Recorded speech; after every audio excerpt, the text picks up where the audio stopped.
What's up guys, my name is Ace, and welcome back to another gun guide. This is the series where I go over all of the stats for a particular weapon, as well as every one of its variants. In today's episode, we're going to be covering the KBAR. Let's get into it.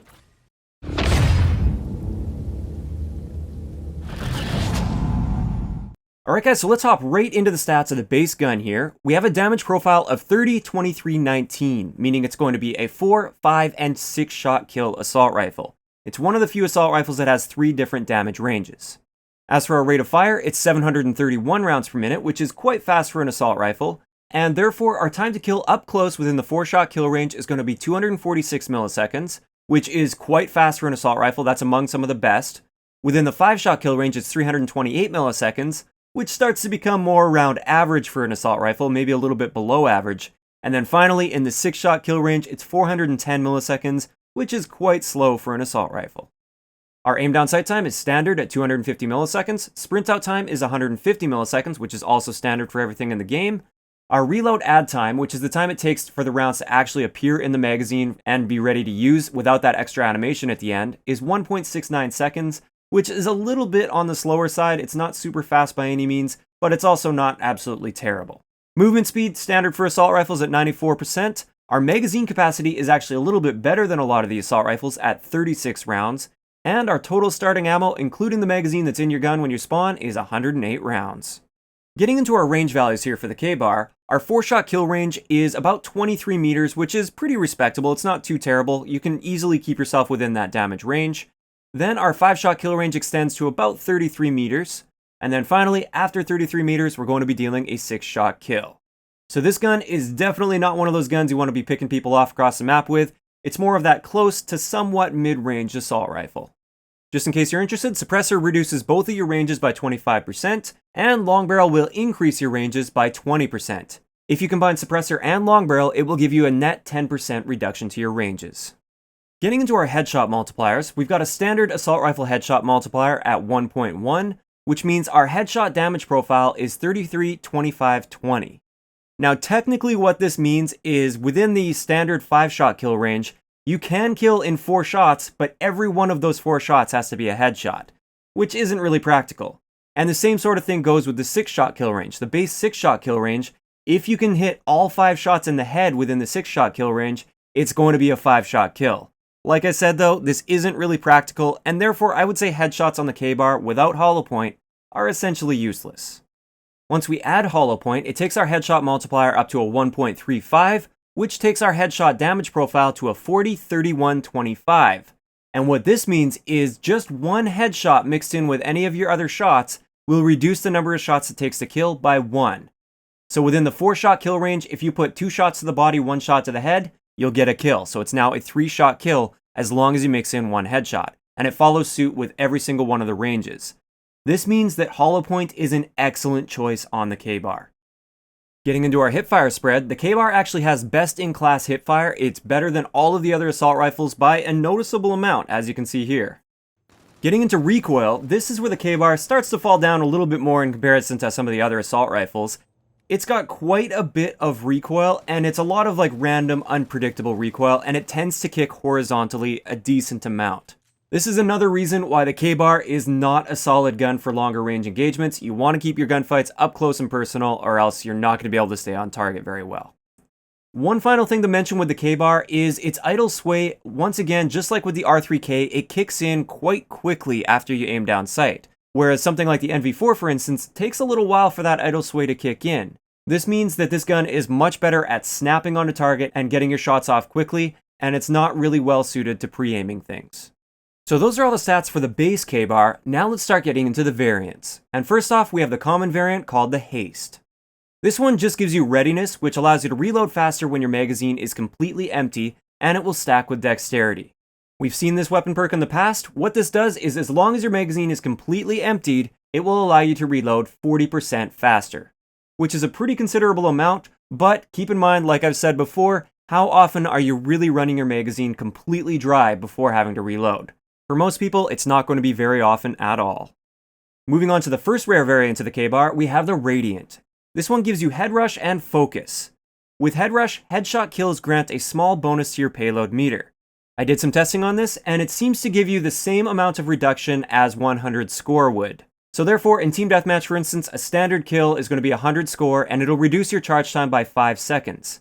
This means if you get a headshot kill on still a standard 100 score kill, it's going to take a total of 10 seconds off of your charge time, which is a nice little bonus, but I wouldn't say it's completely game-changing by any means. Next up, we have Focus, which reduces our idle sway while aiming down sight, and this reduction is a 50% reduction to your idle sway, which is very noticeable in-game, especially with the KBAR, because like I said with the KBAR, that idle sway kicks in almost immediately after aiming down sight. Getting into our next rare variant of the KBAR, we have the String Theory, and the String Theory is located in the Quartermaster Collection. This one can't be crafted, and it gives us Deathbringer as well as Steady. With Deathbringer, double kills instantly reload your magazine, which is pretty straightforward. Every time you get a double kill with this gun, your magazine is instantly reloaded. And then Steady reduces your hip spread and will stack with laser sight. And the exact number is a 20% reduction to your hipfire spread, which you can clearly see here. Next up, we've got the legendary variant, which is the Horde. This one gives you Refresher, which a 5-player kill streak restores 1 lethal as well as 1 tactical. And with this one, pretty self-explanatory. Every time you get a 5 kill streak, and this can happen multiple times in one life by the way, every time you get 5 kills in a row without dying, one of your lethals and one of your tacticals is replenished. Obviously, this is only going to be working for you if you're running lethals and tacticals on your class. In addition to that, we also get Steady. Once again, it behaves exactly the same as it did with the String Theory. Finally, we've got the epic variant called the Invective. This one gives you Jawbreaker and Stability. With Jawbreaker, you get bonus headshot damage, and you get reduced damage towards the legs. And Stability gives you reduced recoil and stacks with foregrip. So Jawbreaker will give you a 1.35 headshot multiplier just like Hollow Point would, and a lot of people have been asking, what if you stack it with Hollow Point? That would be insane. Thing is, you can't use Hollow Point on the Invective. So essentially it gives you a free Hollow Point. But this comes at a cost, and that is you get reduced damage towards the legs. Now I don't have any hard stats on this leg multiplier, but I did test this in a custom game, and I did find that in core game modes at least, leg shots will require 1 extra shot to kill. So you really don't want to be aiming low with this gun, and as long as you don't shoot them in the legs, you essentially get a free hollow point attachment. In addition to this, Stability will reduce our view kick by 3%, and just as a reminder, foregrip gives a 7% reduction to your view kick, so when you combine them, you get a total of a 10% reduction. As you can see here, it's quite noticeable on the KBAR. The KBAR is not very controllable on its own if it's the base KBAR. The Invective, you can see a small improvement, but when you combine the Invective with a foregrip, you'll see that it is considerably better than the base KBAR. And this is why I would say foregrip is an excellent choice, not only for the Invective, but for every KBAR variant. Now, one final thing I wanted to mention with the Invective is it gives you a slightly different reticle for your base reticle, like when you don't have an optic equipped. I want to call it an iron sight, but it's not really an iron sight. It's still kind of like a holographic type sight, but it's the default sight. It's just a little bit different than the base KBAR, and I think it looks a little bit better. It's got a bit of a blue delta reticle rather than that little like green X kind of reticle. So that's it for all of the variants that we currently have in the game for the KBAR. I'm sure we'll get more in the future, but that's all we have currently. As for my personal favorites, I like both of the rare variants of the KBAR.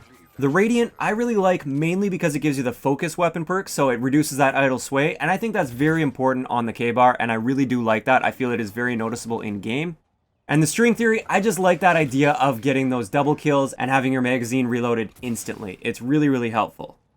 Now overall, what do I think is the best variant? I would say definitely the Invective.